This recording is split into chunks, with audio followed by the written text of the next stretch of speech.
Professor doctor Yunus সাহেব জাতির অভিভাবকত্বের দায়িত্ব গ্রহণ করেছেন।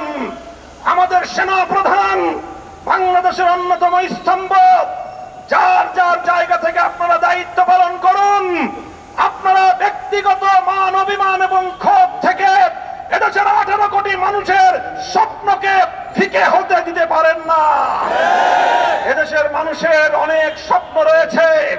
এদেশের অনেক মা তার সন্তান হারিয়েছে। তাদের চোখের অশ্রু এখনো শুকিয়ে যায়নি। শহীদের রক্তের দাগ এখনো বাংলার রাজপথ থেকে মুছে যায়নি। এখনো ক্ষমতা নিয়ে এত মারামারি করা এবং এত হানাহানিতে লিপ্ত হওয়া আমাদের জন্য সমীচীন হবে না। বিএনপি সহ সকল রাজনৈতিক দলগুলোকে বলতে চাই, এভাবে আলটিমেটাম দিয়ে এবং এভাবে টাইম ফ্রেম বেঁধে দিয়ে দেশকে সামনের দিকে অগ্রসর করা সম্ভব হবে না। সহনশীল অবস্থানে আসুন, প্রত্যেকে দায়িত্বশীল ভূমিকা পালন করুন।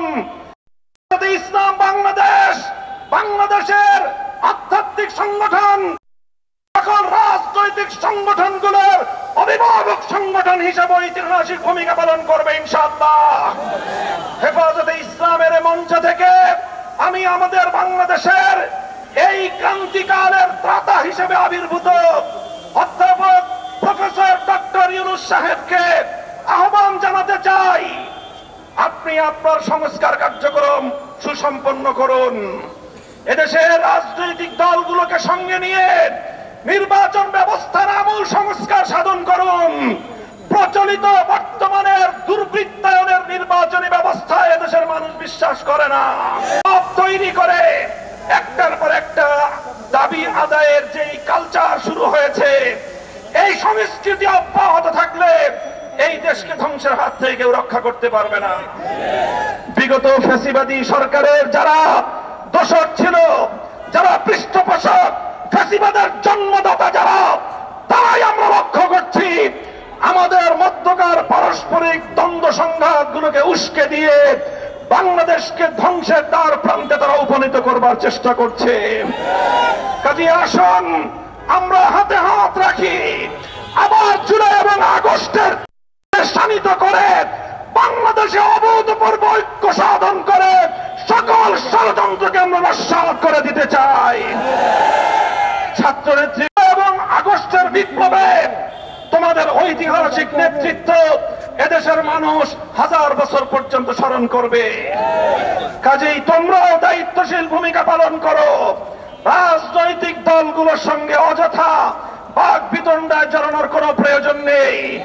বিএনপি এবং জামায়াতে ইসলামীকে বড় রাজনৈতিক দল হিসেবে আপন আপন জায়গা থেকে গুরুত্বপূর্ণ ভূমিকা পালন করার উদাত্ত আহ্বান জানাই।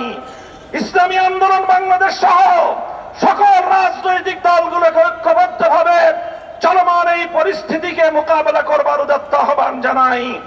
ইনশাআল্লাহ আমি আপনাদেরকে আজকের মঞ্চ থেকে বাংলাদেশের মানুষকে আমি আশ্বস্ত করতে চাই, ইনশাআল্লাহ জুলাই এবং আগস্টের সকল অংশীদার ইনশাআল্লাহ আগামী দিনে নারীর ন্যায্য অধিকার বাস্তবায়নে হেফাজতে ইসলাম মাঠে ঘাটে ঘরে ঘরে তার তৎপরতা পরিচালনা করবে।